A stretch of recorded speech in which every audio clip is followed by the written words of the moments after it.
Insights podcast, where we share insights from community experts to stay up to date in Microsoft. I am Nicholas, and I'll be your host today. In this podcast, we will dive into Azure OpenAI Assistant, Azure Automation with Logic Apps, especially. Before we get started, I remind you to subscribe us to our social media so you never miss an episode and help us reach more amazing people like yourself. In Today, we have a special guest called Konstantinos. Can you please introduce yourself, please? Hello, Nicolas. Yes, I'm Konstantinos. Pasad is my last name. Kostas is a shorter name, an easier one. I'm from Greece, Athens. I work here as a solutions architect for a multinational company working remote. It's a nice thing, actually, to work remote. And I'm so glad to be here. It's an honor for me, Nicolas. Thank you for the invitation. Okay, thanks.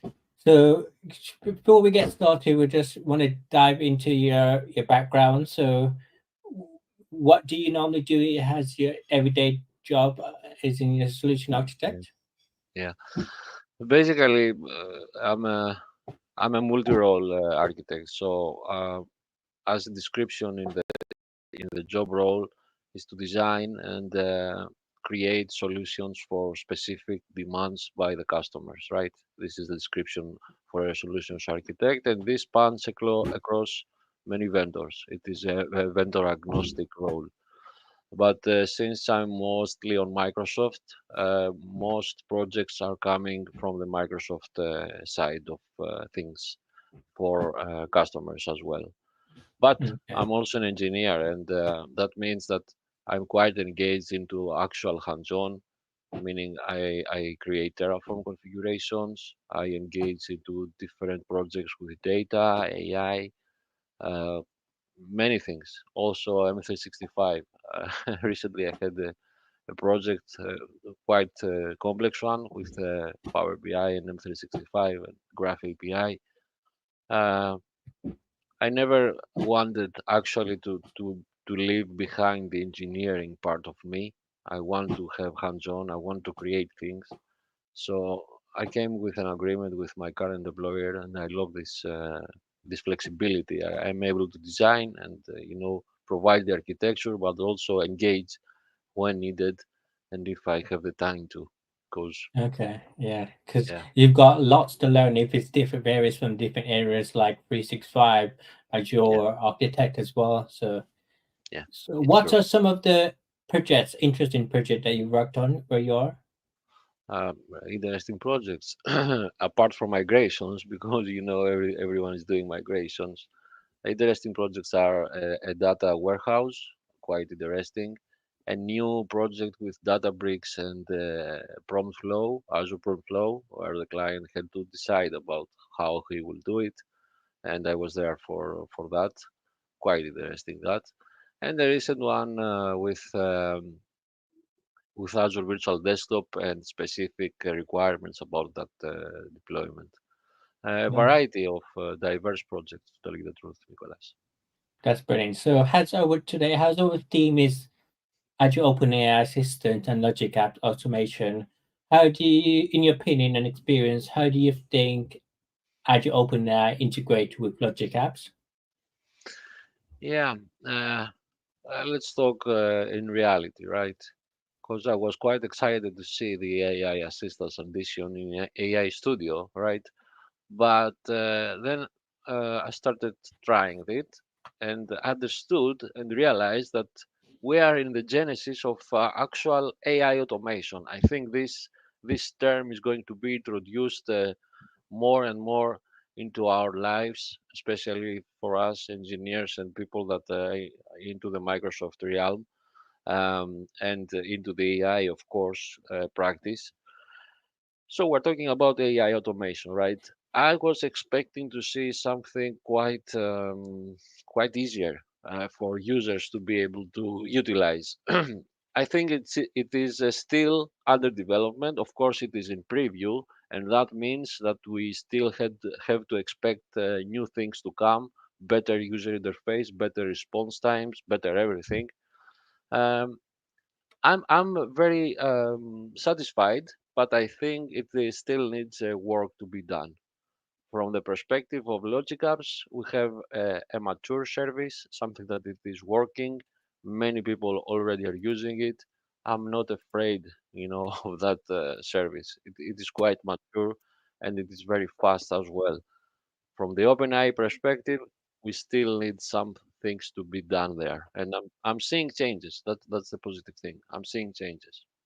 Yeah, because I know that you can do other functions with Logic Apps with OpenAI because you can automate the deployment as well for OpenAI. Automated deployment of whatever you mean. Yeah, so of like Yeah, yeah, modules and things as well. yes, What are yes. some of the use cases that you use OpenAI systems for? I try to do the easy thing, summarize a blog post, for example, or Yeah. get the latest from something and summarize it for me, and it worked. And the other one was to create a new virtual machine just from the prompts. And I was amazed and that I saw it really worked. And there was the potential I discovered. We have the potential to have I don't know. You may think of anything actually, from learning platforms to whatever, where the user just prompts the interface, the assistant, and the assistant creates resources for the user. Okay. I think that's a very, very powerful connection there. You Is can there also add, any is there yeah, any benefits from using like Logic apps with OpenAI assistants? So is yeah, it yeah. faster deployment as well? Yeah, I think the benefits are on the automation part from the logic apps and from the interaction part coming from the OpenAI, meaning that you can have that you can keep that interaction between the AI model and the user, and you can have on the other hand the full-blown automation provided by logic apps, where really the limits are the sky, or really the limits are your ideas. Uh, I think we will benefit from that. Again, I'm returning to the term AI automation would be something that we will see more in the future. Hopefully, Okay. the product will get a little bit more mature and easier to understand. Yeah. In your experience, is there any challenges that you encounter when you integrate Logic apps with AI for AI assistants? Yeah, the basic challenge was that how can I say that you have to get your hands dirty and Yeah. get the code from the logic apps, create correctly the schema, details that really make the difference. It's not that simple. Starting with it, I thought it would be more simple, but while I was start using it, I realized that it's not that simple. You have to get your hands dirty and do your Yeah. research.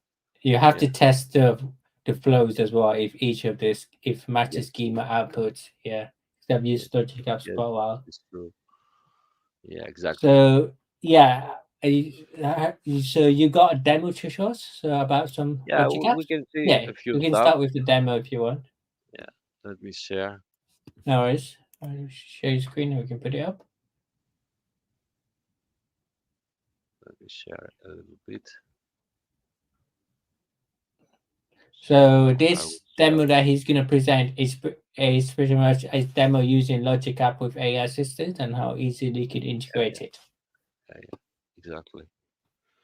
I hope it will work, but anyway, I think the audience will understand what's going on here, and Okay. they will see also the challenges. So if you can just guide us how you can ease what you do with it, would be Let appreciated. me open also the portal so we can have a transparent view.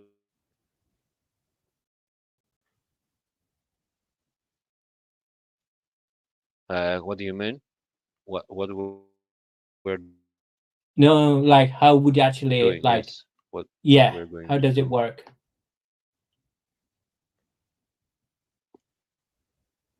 AI Studio, right? And portal.azure.com. We have some limitations. First of all, we have some limitations. The AI assistance is not available for every region. Uh, Give me a moment, please.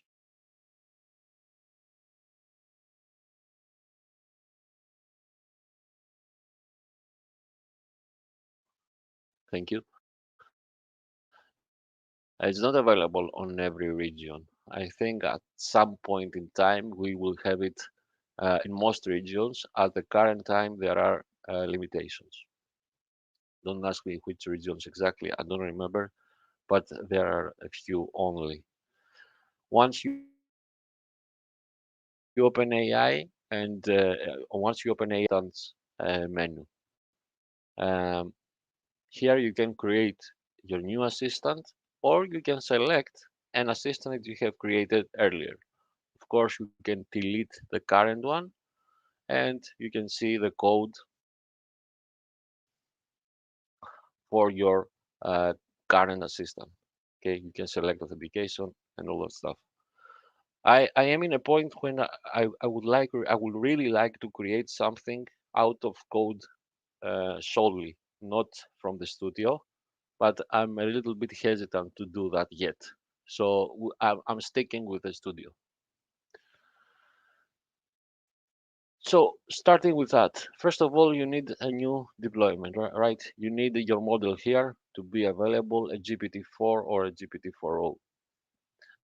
Now, the nice things, okay? You have three tools available for your assistant.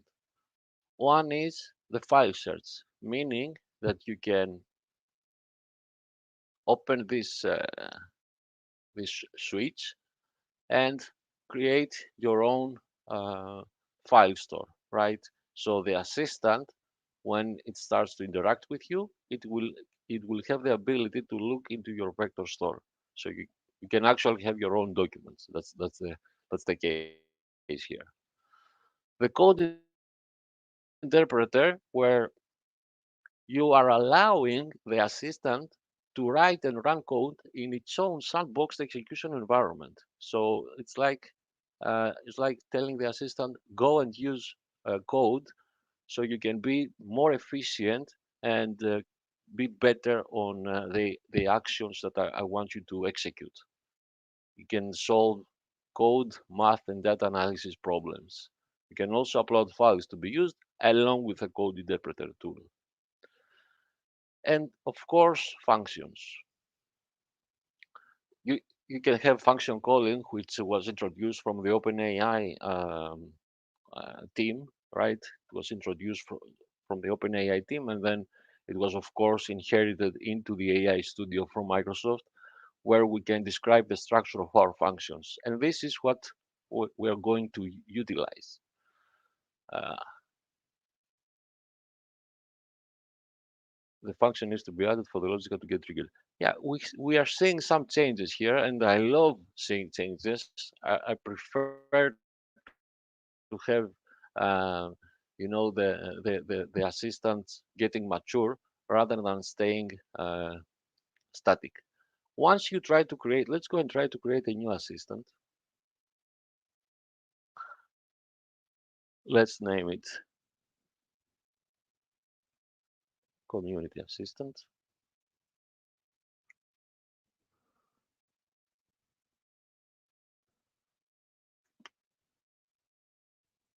And let's add a prompt here.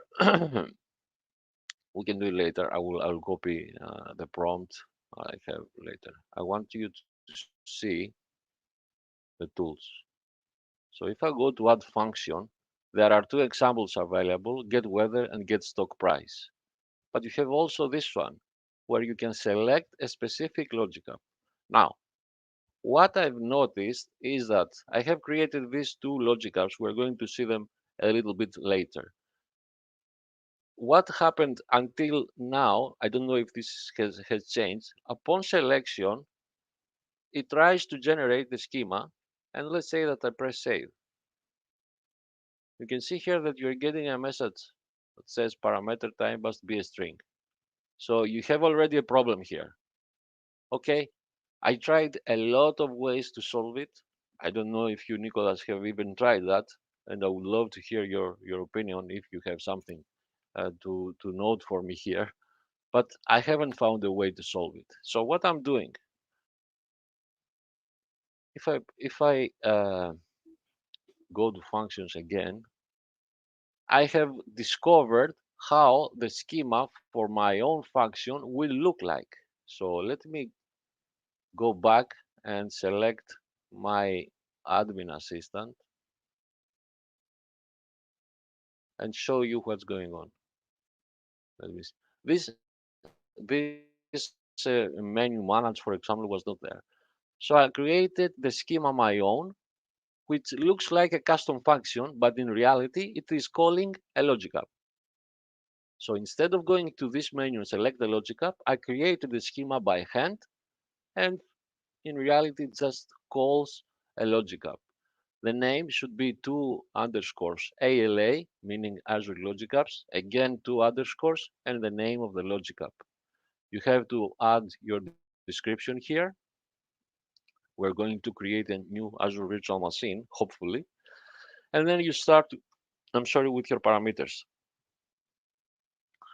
You start with this object and you're saying, okay, I have my properties with the name of the VM, the location of the region of the VM, the size of the VM, and the operating system.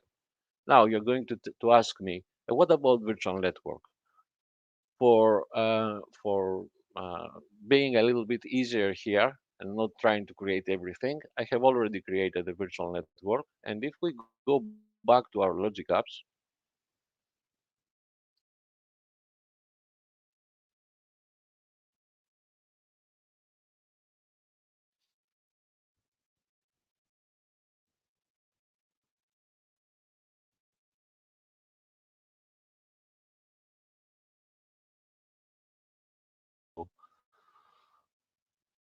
but anyway, let's go to the logic apps menu.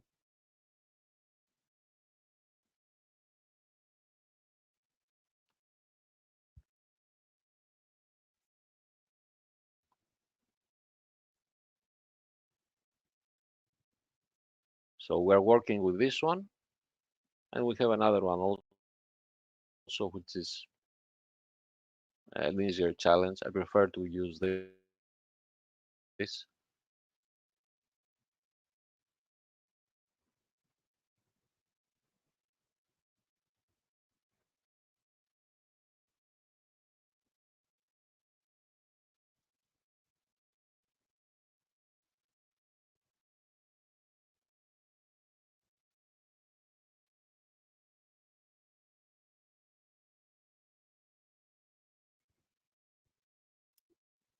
Mm.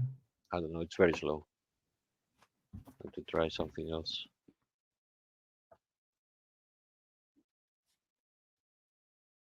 Try to refresh the page. Is mm.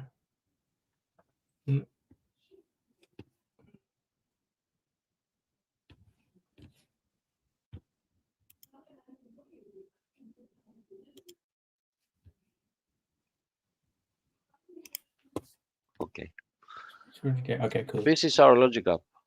Let's go to the workflow.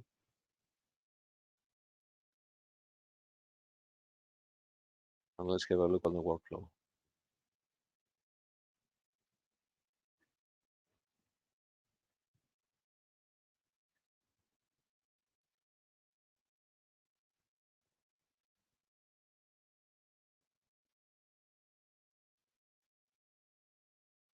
I don't know why it's so slow. I will try another Chrome here in the meantime.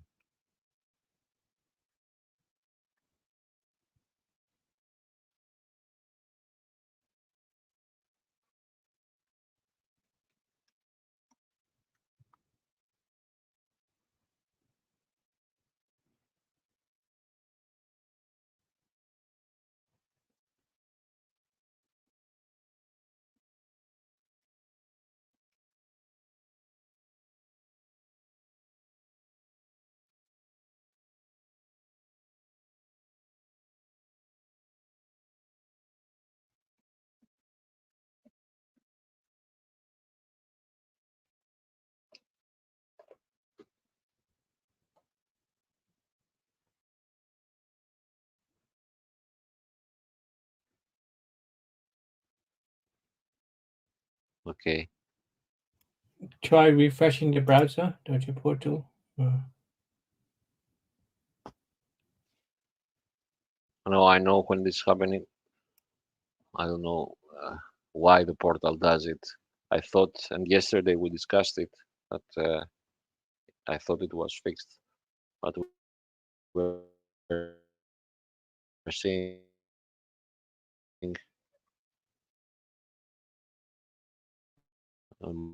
more delays. Anyway,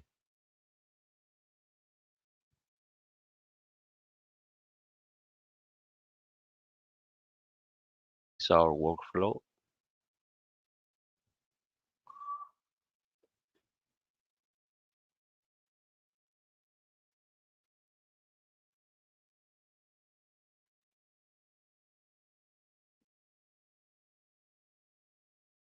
So we need to start with a standard when an HTTP request is received. This is mandatory. What is happening actually, I think everyone can understand. When the OpenAI, the AI Studio playground, the chat playground, is utilizing a logic app, it needs to get that HTTP request so it will start executing the other tasks in the row. So let's have a quick look here. And you will notice that it has the same, almost the same schema with the AI Studio created function. The only difference is the name. So what we are doing actually here, we have this schema with the name for our assistant, and the same schema goes here to our, let me zoom in, to our logic app workflow for the first step. Just a description and then the same thing, the parameters for the specific use case. In our case, it is the creation of the VM. You will see here the HTTP URL, which this is what is actually utilized by the AI Studio. This is where it is hitting to start the rest of the tasks of the workflow. And then I'm initializing 1, 2, 3, 4, 5 variables. And the reason I have 5 is because we have a thing with the operating system. We need to break down the operating system in a way understandable. And by understandable, I mean when the user says, I want to create a Windows 10, the logic app will execute this type of string, this type of function, I'm sorry, well, it will select always the latest, right? And if they say Windows 10, it will go for this SKU. It's actually, we're breaking down the statement Windows 10 to two different variables, the operating system and the offer. Why? Because when we try to create the VM, we are not utilizing anything else than the Azure Resource Manager API. And this is a fast API. It will not take more than a few seconds to execute each command. And from my experience, I think it's the better combination when you want to create something out of logic apps, especially in the resource manager realm. So we're making a call to the resource manager API. This is how you construct the call, right? I have already created the virtual network. The first thing you need is a public IP. This is optional, but we are adding it. So if you want to create a virtual machine with public IP, it's the first thing that you need to do. Create this public IP. Create the network interface card for your virtual machine where it will reside to a well-known VNet. I have already created that again, but we can add it if we want into the creation logic. And then the actual VM. Here we're breaking down the two variables I explained earlier. When the user selects Windows 10 or Windows 11, we're breaking down the SKU and the offer to the latest, just to the latest. But the resource manager needs these two variables. The same can happen for any other operating system.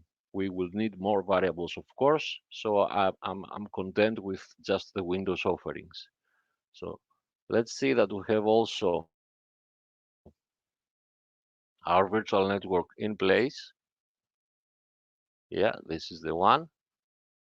And let's return to our studio and try to work with our assistant. So this is what is happening, right?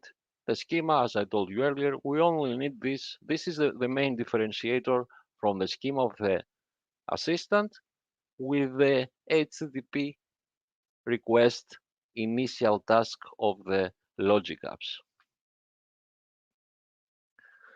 Now, this is something new. I haven't seen it before. Is local to the browser share. The function needs to be re-added for the logic app to get triggered.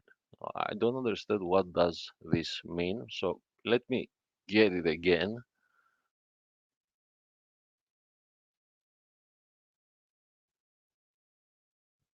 I will delete it and I will re-add it. This is probably what it means.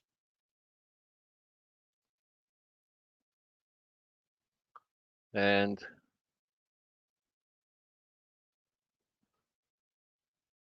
we have also these parameters. Of course, we can select temperature and top P. And finally, the prompt. So you are helping the user here. You are a helpful assistant, help user with their Azure virtual machines operations.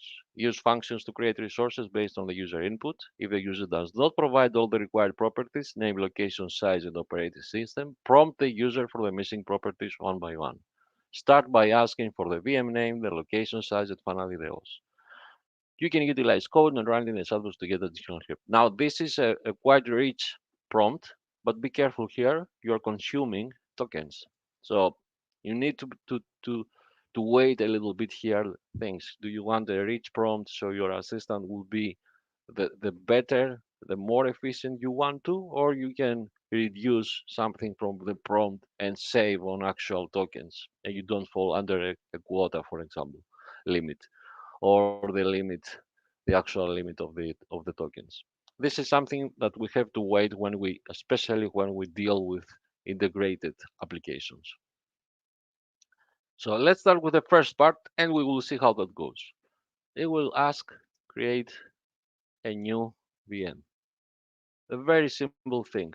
Let me zoom a little bit here. Let's see how will that respond.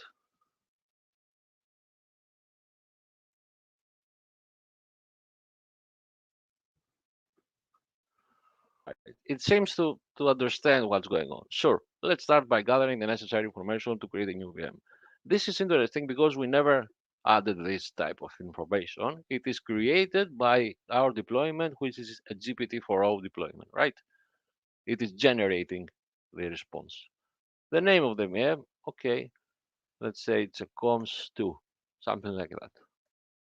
I don't have anything like that.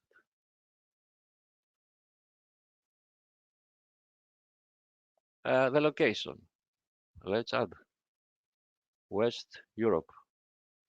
Now, I don't remember if it wants it in the actual um, text that is understandable by the resource manager. So allow me to look into our code and see how we are making this work.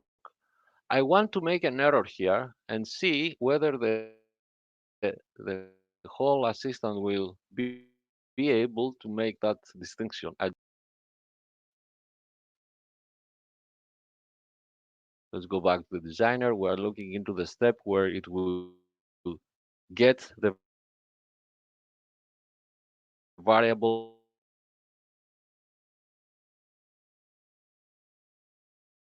for the location, the region.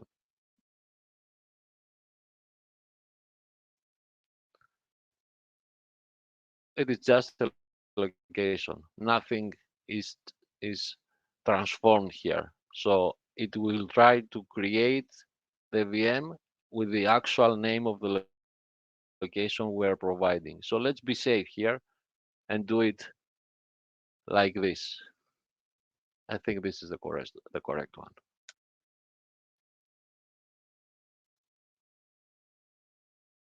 And I think I made a mistake here. So give me a moment to make sure about the region.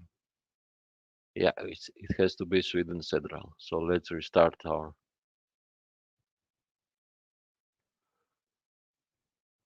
interaction. Create area.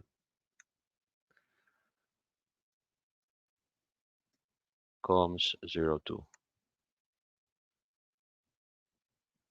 Sweden Central.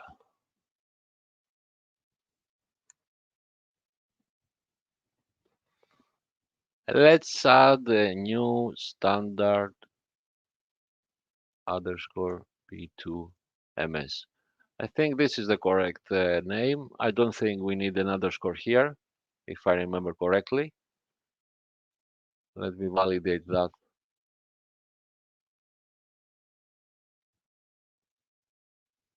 You know, we have one brain. We can remember. We cannot remember everything. But I think this is the correct size. Yeah, that'll be 2 ms. Right.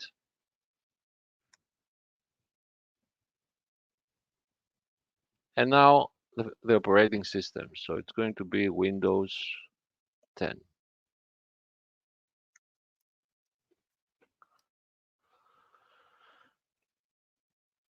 Now, Where is this it is getting something the that it was data? not there So, when I, what? What? Can you repeat? I mean, where is it getting the data from? Is it through Logic Apps? Yeah, no, through the chat. Every chat, every parameter is added to this HTTP request for the logic app. So Okay, every response is sent to the logic app HTTP request. Let me find that for you. nice. So all the response of the data is defined in Logic Apps. Exactly, exactly.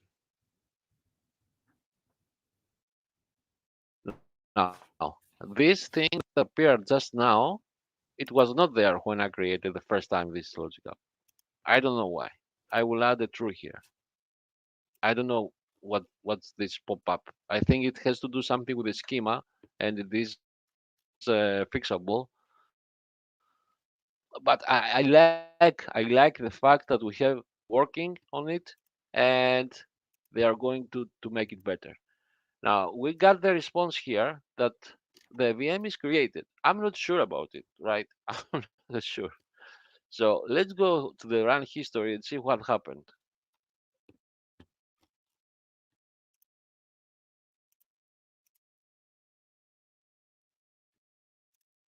I'm not seeing anything here. So I don't know if actually it has run or we're waiting to run. But let's have a look in what it should have happened. Let me refresh again. Anyway, in the schema, what we have here in the response, let me show you. This is probably when the pop-up came up, but I will show you.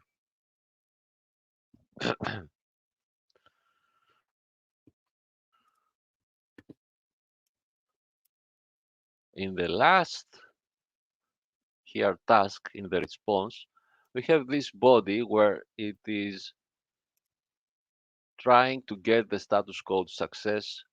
True was the message that we got. And in the schema, we have this. So let me make a small change here.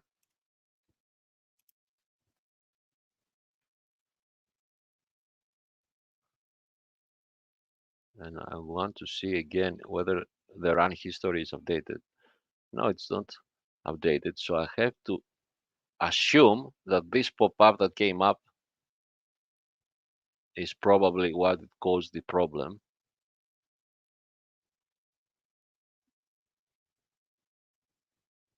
And let's do it again.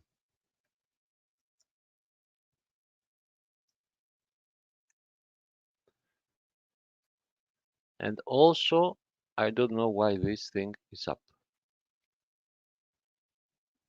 This is also something I haven't seen. Function needs to be re-added for the logic app to get triggered. Maybe I'm going to delete it,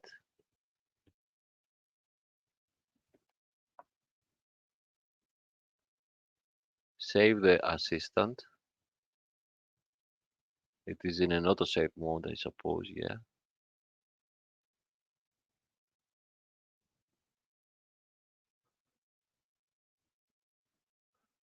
Reselect it.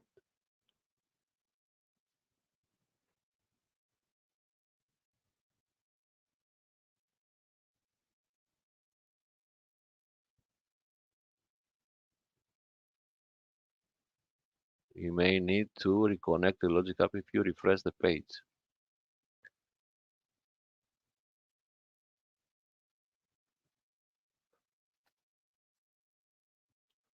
I don't think you saved it when you tried to choose the logic apps. You cancelled it.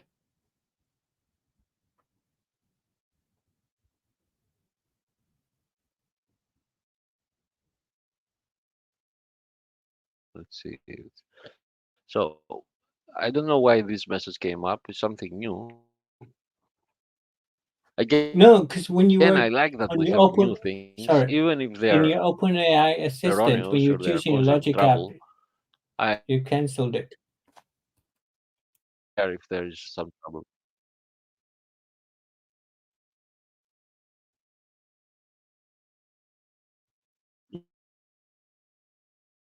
Yeah, I removed the function. Yeah,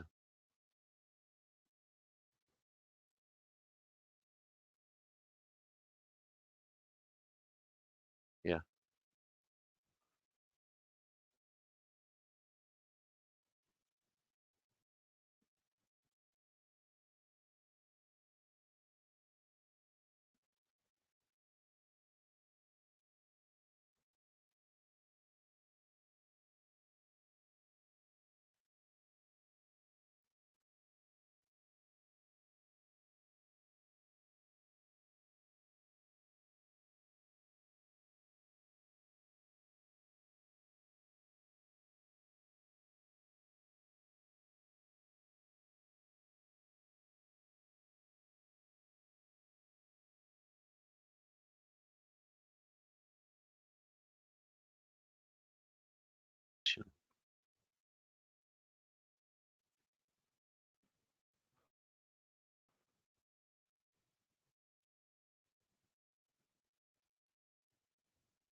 Okay,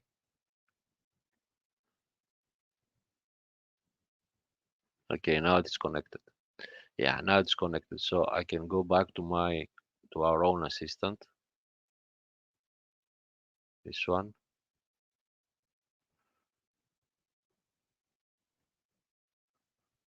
and add our function here. Go to Logic App, select it, return to the custom function. I'm sorry, press save, and now it doesn't have that message. Yeah, you probably need to do that. It is in preview, so yeah. And now we're going to provide all the details to the assistant with these parameters.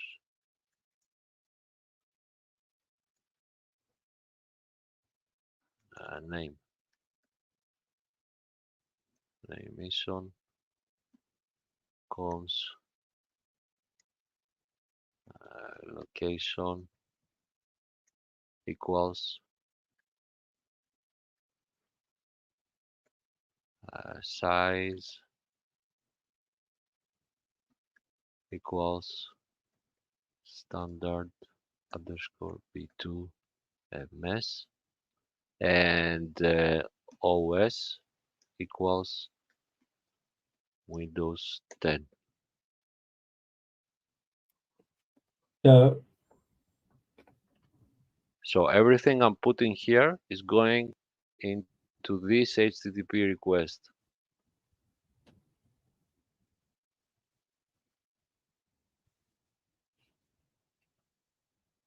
While it is loading, let me run this, see what will happen.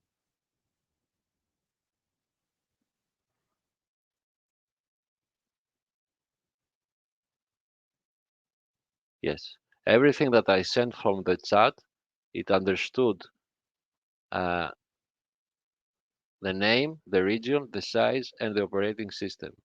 I have it as required name, location, size, and operating system, and I'm initializing these variables from the HTTP request that it is received.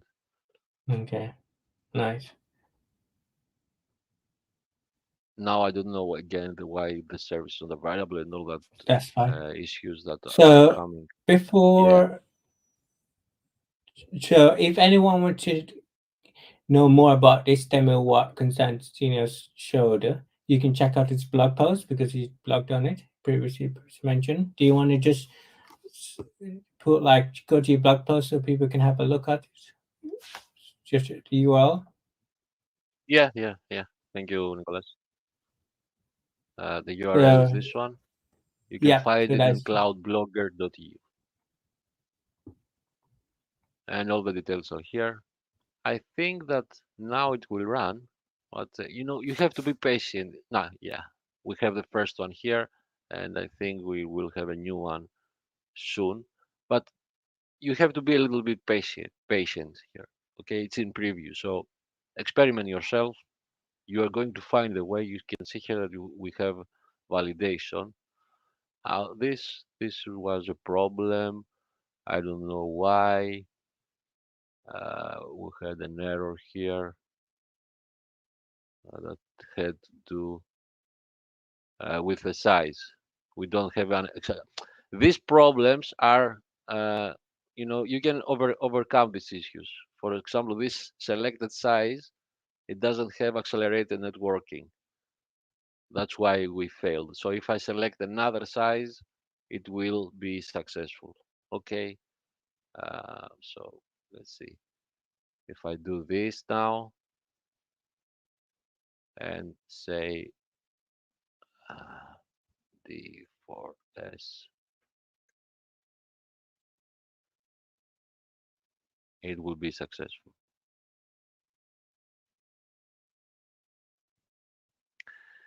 You can expand the solution, right? This is a very small. This is a fragment of what is called AI automation. Okay, yeah, the brilliant. actual and correct way to do it is through code, but we are lucky to have this user interface so we can experiment ourselves. Okay, that's it. That's all I wanted to say. Okay, that's brilliant. Uh, so, is there, speaking of AI assistant, what are some of the best practice would you recommend people to be aware of when using AI assistant with Logic apps? Yeah. The first thing is be very careful with your token consumption. You may need to expand a lot of your tokens here in your deployment. So if you go to your deployment, you may want to say to the model, use as many as possible. The more consumption you have. So this is something that you have Yeah. also to be mindful of. Okay, brilliant. Okay, so And before, also, so the assistant knows and has and provides the interface. But this is again my own perspective here, right? Have a longer message, system message, and a smaller interaction in the chat. Uh, for now, we can only work with consumption logic apps, but I have seen a tech community blog post that we will be able to move on to standard plans, so that will be a blessing because not everyone wants to work with consumption. For example, we don't have a high availability here. You will have consumption plan. Also, be careful with repetitive tests. The consumption plan can easily skyrocket your costs with repetitive tests. Each time you run a workflow, it is taken out of your budget. So be very careful on that. Um, you may need to apply some budget or some mechanisms to control your costs. I think it's a service that will have future, and we will see big things with this one. That's brilliant. So, just before we wrap up this episode, is there any last minute tips you want to give to viewers when learning about logic apps and AI assistant? No, no. For now, no. I'm just happy that we're able to see the thing. I'm happy that we saw also the errors. For me, it's blessing that we can see errors, that we can see Yeah. things happening. That's what I mean. And I'm also happy that we finally met, Nicolas. I hope we will meet also in the future. So, how can someone get started with using AI assistant with logic app aside from checking your blog posts? You need to be able to create an AI hub in your portal or go to ai.azure.com and start creating a new hub and then a new project. And you will find the assistants here in the playground menu. Just be careful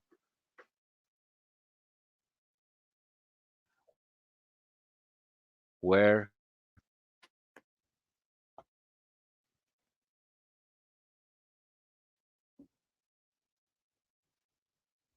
Hello? Okay, sorry, cool. Uh, yeah, so we always like to get to know yourself. So, are you going to any events, community events, where you are, Konstantinos? for now it's a difficult uh, we are doing some online things. We are planning for the Yeah, Global Azure 2025, yeah, and we are planning some internal stuff here in Greece. I hope I will be in March with the other MVPs in USA, and okay. yeah, Yeah, that's the yeah, plan for that's now. brilliant. Okay, Maybe in Antwerp next month. okay. Thank you. So, yeah, so thanks for joining this episode, Continuous. So, hope you that was very good good experience to know that you could use Logic apps with OpenAI assistants. Namely, you can do that. I thought you're going to use it with OpenAI itself. So in few weeks, it's going to be on YouTube and Spotify and social media. So thanks for joining this episode. Bye. Bye bye.